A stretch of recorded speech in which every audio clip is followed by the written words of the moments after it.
Welcome back to the channel friends. आज का हमारा जो टॉपिक है वो डिस्कशन का, उसका नाम है टीटीटीज़। आप ये सोच रहे होंगे ये क्या नाम हुआ। टीटीटीज़ यानी ट्रंप टैरिफ टैक्टिक्स। अब आप बोलेंगे क्या ये अमेरिकन चैनल है, सारे के सारे आप वीडियोस ट्रंप पे बना रहे हैं। साथियों, इसमें मेरा कोई दोष नहीं, मेरे को कोई स्पेशल ट्रंप से प्यार है। ट्रंप रोज़ ही खबरों का हिस्सा बन जाते हैं और ऐसी चीज़ें हो रही हैं रोज़ दुनिया में जिससे सारा का सारा इंटरनेशनल ट्रेड, इंटरनेशनल पॉलिटिक्स में उठापटक मची हुई है। तो उसे हम समझने की कोशिश करते हैं, ये मेरा मकसद है। सिंपल भाषा में मैं कैसे आपसे उस चीज़ को शेयर कर सकता हूँ।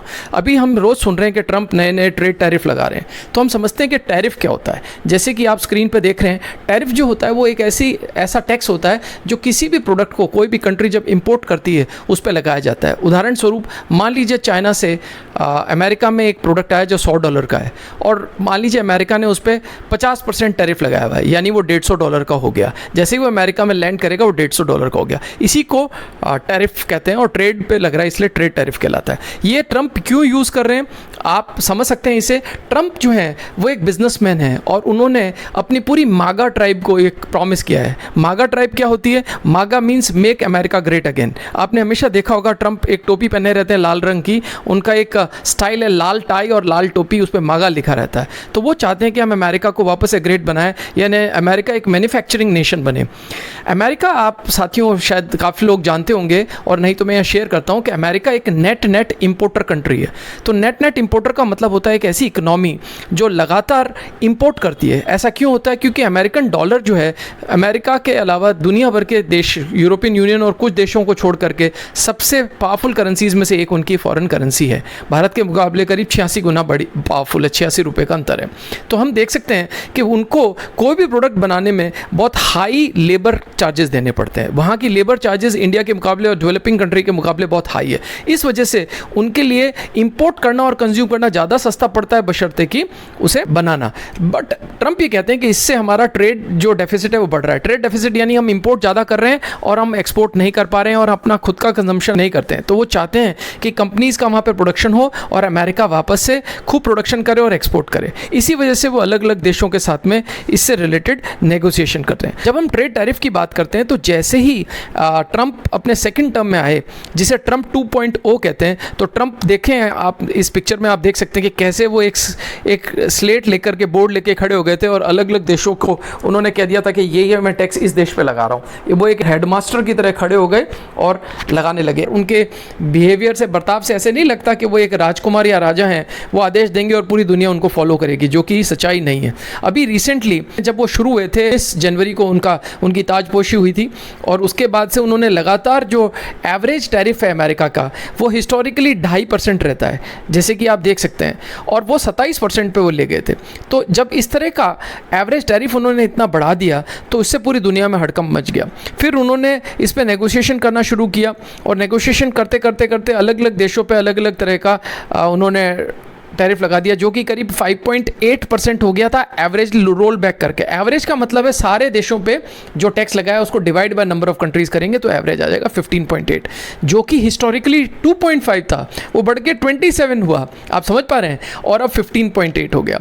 उसके बाद अभी ट्रंप ने रिसेंटली एल्युमिनियम पे और स्टील पे 50% का टैरिफ अनाउंस किया है, और इससे भारत और बहुत सारी कंट्रीज, यूरोपियन यूनियन और बहुत सारी कंट्रीज को इससे बहुत दिक्कत होगी, क्योंकि अमेरिका जो है one of the largest steel import है, जिसमें इंडिया भी हम उन्हें इंपोर्ट करता है और यूरोपियन यूनियन भी इंपोर्ट करता है, जापान भी इंपोर्ट करता है। अमेरिका में एक प्रेसिडेंट के पास एक पावर होता है जिसे IPPA कहते हैं, जिसे international emergency economic powers act के तहत ये पावर आता है। और इसी के तहत उन्होंने लिबरेशन डे यानी 2 अप्रैल को अनाउंसमेंट किया था कि मैं सब देशों पे टैरिफ लगा दूंगा और एक यूनिवर्सल 10% टैरिफ लगाऊंगा। यूनिवर्सल 10% टैरिफ यानी सब देशों पे एक 10% का तो मैं टैरिफ मिनिमम लगाऊंगा ही लगाऊंगा। और आप सबको याद होगा कि अप्रैल में उसके बाद से अमेरिका और चाइना के बीच में वैसे ट्रेड वॉर चल रहा है। उस पर हम ट्रेड वॉर पे अलग से एक वीडियो में चर्चा करेंगे, क्योंकि वो बड़ा लंबा टॉपिक है।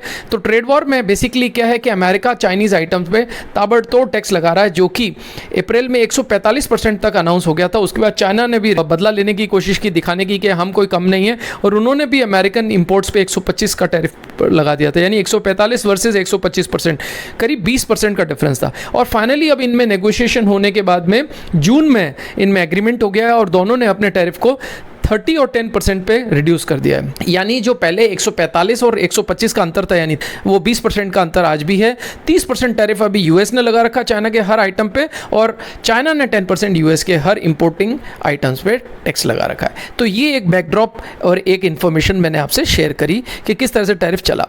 उसके बाद अब ट्रंप ने क्या किया है कि ट्रंप ने अलग अलग तरह के टैरिफ की धमकी देनी शुरू कर दी है। ट्रंप बोलते हैं कि मैं 30% टैरिफ लगाऊंगा यूरोपियन यूनियन ऑफ मैक्सिको पे। यूरोपियन यूनियन जो है अमेरिका के साथ में बहुत दिनों से, करीब 1 महीने से अपने एग्रीमेंट को अलग अलग तरीके से नेगोशिएट कर रहा था, जैसे इंडिया भी नेगोशिएट कर रहा है, और इंडिया ने अपने एग्रीमेंट को एक मिनी एग्रीमेंट का रूप देना शुरू कर दिया है। उस पर हम बाद में आएंगे। तो ट्रंप ने अब मैक्सिको पे और यूरोपियन यूनियन पे लगा दिया, और इससे ये लोग बहुत परेशान हुए हैं, क्योंकि अमेरिका के बहुत बड़े ट्रेडिंग पार्टनर्स हैं। ये बहुत बड़े ट्रेडिंग पार्टनर्स का मतलब होता है ये बहुत ज़्यादा आदान प्रदान अमेरिका के साथ में इंपोर्ट और एक्सपोर्ट में करते हैं। इसी सिलसिले में जब ये लगाया गया तो फ्रांस के राष्ट्रपति मैक्रो ने बोला कि ये तो एक तरह से ब्लैकमेल हो गया। France Macron calls tariff imposed by powerful country a form of blackmail. उन्होंने अमेरिका का स्पष्ट नाम ना लेते हुए इसे ब्लैकमेल बोला, और उन्होंने एक अपना 9 जुलाई को एक बड़ा स्टेटमेंट दिया। उन्होंने उसमें बोला कि we need to restore freedom and equality in international trade. अब हमें आज़ादी और बराबरी को वापस से रिस्टोर करना चाहिए, जो कि पावरफुल देशों द्वारा नहीं हो रहा है, और तरह तरह के ट्रेड बैरियर्स लगा दिए गए। ट्रेड बैरियर का मतलब होता है रुकावट, और अमेरिका जब हाई टैक्स लगा देता है एक तरह से वो रुकावट हो गई किसी भी और देश को अमेरिका को एक्सपोर्ट करने में, और अमेरिका को उस कंट्री का इंपोर्ट महंगा पड़ेगा। तो कोई भी ग्राहक जहाँ पे ज़्यादा टैक्स लगाए उससे सामान नहीं लेगा। ये है इसका लॉजिक। और मैक्रो बोलने लगे वर्ल्ड ट्रेड ऑर्गेनाइजेशन WTO के जो नियम है, जो कि इनइक्वालिटी को फाइट करना और क्लाइमेट चेंज को फाइट करना, वो और इंटरनेशनल एक्सपोर्ट के अंदर बराबरी का रिलेशनशिप रखना, उस पर आँच आ रही है और वो हटनी चाहिए। और अमेरिका ये बिल्कुल गलत कर रहा है। ट्रंप बिल्कुल गलत रूल्स डिक्लेयर कर रहे हैं, बिल्कुल गलत टैरिफ्स डिक्लेयर कर रहे हैं। इसी तरह अभी एक रिसेंटली एक नई चर्चा निकल कर के आई है, रशिया पे टैरिफ करने की बात होने लग गई है। अब आप ये इस तस्वीर में देख सकते हैं, प्रेसिडेंट ट्रंप के साथ में जो तस्वीर के अंदर जो बैठे हैं वो नाटो के चेयरमैन है। NATO, नाटो का मतलब होता है North Atlantic Treaty Organization. World war 2 के समय 2 धड़े बन गए थे। एक था नाटो, जो कि सारे के सारे डेमोक्रेटिक कंट्री के एक ग्रुप था, जिसमें इसका US लीडर था। और नाटो के अंदर सारे देशों का एक एग्रीमेंट है कि किसी पे भी अगर कोई भी कंट्री अगर अटैक करेगा तो बाकी के सारे नाटो देश उसकी मदद करेंगे, और उसके साथ में मिलिट्री सबके एग्रीमेंट है। तो इसी में झगड़ा शुरू हुआ था यूक्रेन का। मैं थोड़ा सा इसको यूक्रेन के साथ लिंक कर देता हूं, क्योंकि यूक्रेन से सीधा सीधा इसका रिलेशनशिप है। यूक्रेन को बाइडेन ने नाटो में लाने की बात कही थी, और इसी से तमतमा गए थे पुतिन, और उन्होंने बोला था कि अगर उनको नाटो में लाओगे तो नाटो तो मेरे बिल्कुल गर्दन के नीचे, यानी बिल्कुल मेरे पड़ोस में आ जाएगा। और मैं आप सबको यहाँ पे बताना चाहूँगा कि जितनी भी रशियन कंट्रीज़ हैं, 17 हैं, उनको CIS नेशन कहते हैं, कन्फेडरेशन ऑफ इंटरनेशनल कंट्रीज या CIS नेशंस कहते हैं। इनके अंदर रशिया सबसे बड़ा है एरिया में, सेकंड नंबर पे यूक्रेन, और इनफैक्ट सबसे पावरफुल भी यूक्रेन है। तो जब यूक्रेन को नाटो में शामिल करने की बात हो गई तो पुतिन जो है वो, उनको लगा कि अब ये तो नाटो तो मेरे बिल्कुल नाक के नीचे आ जाएगा। तो इस वजह से वो उसका विरोध कर रहे थे, और उन्होंने उसी के विरोध में पहले तो वार्निंग दी। जब नहीं माने ये लोग नाटो में शामिल करने की बात करते रहे, तो उन्होंने उन पे यूक्रेन पर अटैक किया। ये कारण है यूक्रेन पे मेन अटैक का। अब हम आगे बढ़ते हैं, क्या होने लगा। अब इन्होंने एक और धमकी देनी शुरू कर दी है, और वो ये धमकी दी है कि ट्रंप बोल रहे हैं कि मैं 50 दिन का समय दे रहा हूँ पुतिन को, और 50 दिन के अंदर अंदर वो युद्ध बंद कर दें, नहीं तो मैं 100% टैरिफ और बढ़ा दूंगा रशिया के ऊपर। और इन्होंने एक और स्ट्रैटेजी में अपना चेंज किया है कि यूक्रेन को हथियार देना अब अमेरिका ने शुरू कर दिया है, जो कि ट्रंप ने आकर के बंद कर दिया था, और उन्होंने बाइडेन की इस पॉलिसी को बहुत क्रिटिसाइज़ किया। अब परेशान होकर के ये डील मेकर और पीस मेकर बन रहे थे, लेकिन हो कुछ नहीं रहा था, युद्ध बंद नहीं हो रहा था। तो अब ये बहुत ज़्यादा फ्रस्ट्रेट हो गए, और उन्होंने कहा कि अब हम इनको हथियार देंगे। बेसिकली वो उसी अपने प्रोजेक्ट पे चल पड़े हैं जिस पे बाइडेन थे, यानी जो अमेरिकन पॉलिसी थी कि फूट डालो और राज करो, यानी नाटो वाली बात पे वापस चले गए। अब रशिया ने इस धमकी का बोला कि हम ये 50 दिन का आपने अल्टीमेटम दिया है, इससे हमें कोई फ़र्क नहीं पड़ता, और हम इसको हमने बहुत स्ट्रांगली नोटिस किया, और हम इसे बहुत ध्यान से स्टडी कर रहे हैं, और हमने इसे बहुत सीरियसली लिया है। और उन्होंने एक भी बात बोली कि हमें इस अल्टीमेटम का हमारे पे कोई फ़र्क नहीं पड़ता है, ये अल्टीमेटम से हमें किसी भी तरह का हमारी पॉलिसी में परिवर्तन नहीं होगा। इस पर फिर अमेरिका ने धमकी दी कि हम आप पे 500% तक टैरिफ लगा देंगे। और इस पे फिर चीन ने भी नाराज़गी की, क्योंकि अमेरिका ने कहा कि हम चाइना, रशिया और इंडिया तीनों पे टैरिफ लगा देंगे। आगे हम और जानेंगे ये क्या बात हुई थी। तो चीन ने नाराज़गी प्रकट की कि हमारी जो एनर्जी सेफ्टी है, हमारी जो एनर्जी प्लानिंग है, यानी हम रशिया से जो ऑयल खरीदते हैं उसमें अमेरिका क्यों उसमें इंटरफेयर कर रहा है, क्यों उसमें हस्तक्षेप कर रहा है। रूस की प्रतिक्रिया ये आई कि अगर आप टैरिफ लगाने की बात कर रहे हैं तो हमें पहले आश्वासन दीजिए, आप युद्ध बंद करने की बात कर रहे हैं, जो लोहे जैसा ठोस होना चाहिए कि यूक्रेन को नाटो का हिस्सा आप नहीं बनाएंगे। अगर आप ये आश्वासन देते हैं तो हम आगे बात करने को तैयार हैं। उसके बाद में ट्रंप ने एक और धमाका कर दिया और उन्होंने अब धमकी दी है कि भारतीय फार्मा सेक्टर पे भी मैं टैरिफ लगा रहा हूँ। और भारतीय फार्मा सेक्टर के बारे में मैं आपको बताना चाहूँगा कि हमारी जो मेडिकल कंपनीज़ हैं वो जेनरिक मेडिसिन, यानी ऐसी मेडिसिन जिस पे अब पेटेंट नहीं है, जिसको आसानी से लो कॉस्ट में मैन्युफैक्चर किया जा सके। भारत सबसे चीपेस्ट जेनरिक फार्मास्यूटिकल मैन्युफैक्चरर है वर्ल्ड का, और भारत का बहुत बड़ा मार्केट अमेरिका है डेवलप नेशंस में, और अफ्रीका और डेवलपिंग और अंडर डेवलप नेशंस तो हैं ही, बट अमेरिका में बहुत बड़ा फार्मा मार्केट है हमारा, और हम बहुत मोटा पैसा वहाँ कमाते हैं। और जैसे ही उन्होंने डिक्लेयर किया तो भारत का जो फार्मास्यूटिकल इंडेक्स, यानी जितनी भी फार्मा कंपनीज का स्टॉक मार्केट में एक इंडेक्स बना हुआ है, उसमें ज़बरदस्त गिरावट होने लग गई। और इस पर बहुत ज़्यादा इसका इफेक्ट ग्रैन्यूल इंडिया, लुपिन और बिंदो फार्मा, नेटको फार्मा जैसी कंपनी पे होगा। अब इसका क्या होने वाला है, इन्होंने अप्रैल में जब बहुत ज़बरदस्त टैरिफ की धमकी दी थी, उस समय भी उन्होंने बोला था भाई हम फार्मा की बात नहीं करेंगे, हम इस पे बात 9 जुलाई के बाद करेंगे, जो कि उन्होंने उस समय एक डेट दी थी कि 9 जुलाई तक आप हमारे साथ में एग्रीमेंट पूरा कर लो।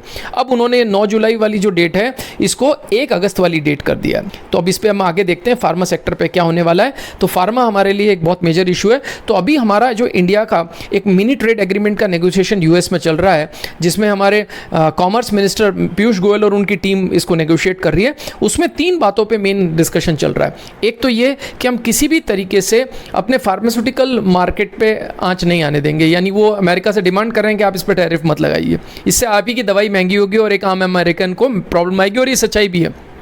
दूसरा, हम इंडियन एग्रीकल्चर सेक्टर और डेयरी सेक्टर को ओपन नहीं करना चाहते। आप जानते ही हैं कि भारतीय किसान जो हैं उन्होंने आंदोलन किया था, वो इसी के खिलाफ थे, और उसके पीछे तो खैर बहुत सारे और फोर्सेस, एंटी इंडियन फोर्सेस भी थे, उस पर भी हम कभी और दिन चर्चा करेंगे। तो वो नहीं है जो सामने दिखता है या मीडिया आपको दिखाता है।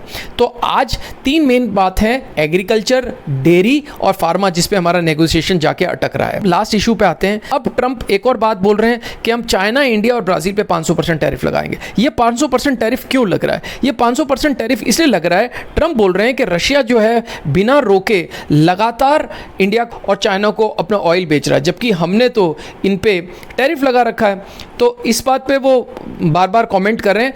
आप अगर ये इंडिया और चाइना को बोल रहे हैं इनसे ऑयल करना लेना बंद नहीं करेंगे रशिया से, और रशिया को बोल रहे हैं आप एक्सपोर्ट बंद नहीं करेंगे, तो हम पे 500% टैरिफ लगा देंगे। तो इस पर भी पुतिन ने बोला हमें इस पर कोई फर्क नहीं पड़ता, और चाइना और इंडिया ने इसका विरोध किया कि हमारी एनर्जी सिक्योरिटी पे किसी भी तरह से अमेरिका लॉन्ग डिस्टेंस एक्शंस नहीं ले सकता, लॉन्ग डिस्टेंस लॉ नहीं लागू कर सकता। लॉन्ग डिस्टेंस लॉ का मतलब होता है आप कुछ ऐसा एक कानून अपने देश में बनाएं जिसका इफेक्ट दूसरे देशों पे या दूसरे देशों के कंज्यूमर्स पे आए। तो ये है सारी चर्चा। आज की जो चर्चा की उससे आपको क्लैरिटी आई, मुझे उम्मीद है। सिंपल भाषा में मैंने समझाया कि टैरिफ ट्रेड क्या है, ये धमकी क्या है, ये टैक्टिक्स क्या चल रही हैं, और ट्रंप जो है वो अलग अलग रोल अदा कर रहे हैं। कभी तो सर्कस के ड्रिंग मास्टर बन जाते हैं और अलग अलग देशों को सोचते हैं कि मैं उनको हंटर मार करके अपने हिसाब से चलाऊंगा। कभी यूरोपियन यूनियन को धमकाते हैं, कभी जापान को धमकाते हैं, और यूरोपियन यूनियन और जापान का वैसे ट्रेड एग्रीमेंट फेल हो चुका है और दोनों पे इन्होंने 35% का टैरिफ लगा दिया है फाइनली, और 50% की धमकी दे दी है। अब आप देखिए, इनको भी धमकी दे रखी है, इंडिया चाइना को 500% की धमकी दे रखी है, रशिया को धमकी दे रखी है। यानी ये खेल, या इसे कुछ लोग नाटक भी कह सकते हैं, ये अभी और चलेगा। और देखते हैं, अब इसमें जो डेट है 1 अगस्त कर दी गई है, तो अब आगे देखते हैं क्या होता है। तो this is called Trump tactics, और ये सारा का सारा नेगोशिएशन इसलिए किया जा रहा है ताकि अमेरिका को ज़्यादा से ज़्यादा अपने ट्रेड इम्बैलेंस को सीधा करने में आसानी मिले, दुरुस्त करने में आसानी। ट्रेड इम्बैलेंस का मतलब क्या होता है साथियों, कि अमेरिका इंपोर्ट ज़्यादा करता है, एक्सपोर्ट कम करता है, तो उनके डॉलर ज़्यादा जाते हैं और उनको डॉलर कम मिलते हैं, और अमेरिका इससे काफ़ी कमज़ोर हो रहा है। इनफैक्ट ट्रम्प की जो पॉलिसी है, अगर आप मेरे से पूछे तो मेरे को ये लगता है कि इससे वहाँ पर बहुत ज़बरदस्त मुद्रास्फीति यानी इन्फ्लेशन बढ़ेगा, क्योंकि चीज़ें जब महंगी हो जाएंगी टैरिफ की वजह से, तो एक आम अमेरिकन कस्टमर, जो मागा वाले भी हैं और नॉन मागा वाले भी हैं, बहुत फ्रस्ट्रेट हो जाएंगे, और उससे ट्रंप की जो रेटिंग है, वहाँ लगातार प्रेसिडेंट की रेटिंग चेक की जाती है, वो डाउन होगी, और अमेरिका में इन्फ्लेशन बढ़ेगा, वहाँ की इकोनॉमी को उसका फ़र्क पड़ेगा और America engine of the world economy कहलाता है, उसके स्टॉक मार्केट पे उसका असर पड़ सकता है और उससे दुनिया भर के स्टॉक मार्केट पे भी असर पड़ सकता है। ये एक नेगेटिव न्यूज़ है। और अमेरिका में जब मुद्रास्फीति बढ़ेगी, चीज़ें महंगी होगी, तो वहाँ की जनता वापस से चिल्लाएगी और एंटी ट्रंप माहौल बनने लगेगा।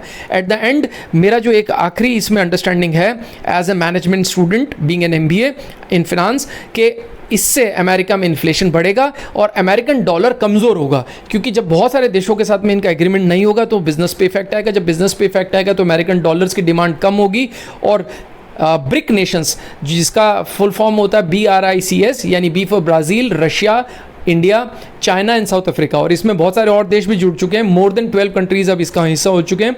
ये सब मिलकर के एक अपनी ऑल्टरनेटिव करेंसी के बारे में भी प्लानिंग कर रहे हैं, जिससे भी ट्रंप अक्सर धमकी के रूप में डरने के बाद में देते रहते हैं। तो ये है साथियों आज की चर्चा। मुझे उम्मीद है ये आपको समझ में आई होगी, आपको पसंद आई होगी। Please do like our channel, subscribe to our channel अगर आपने हमें सब्सक्राइब नहीं किया है।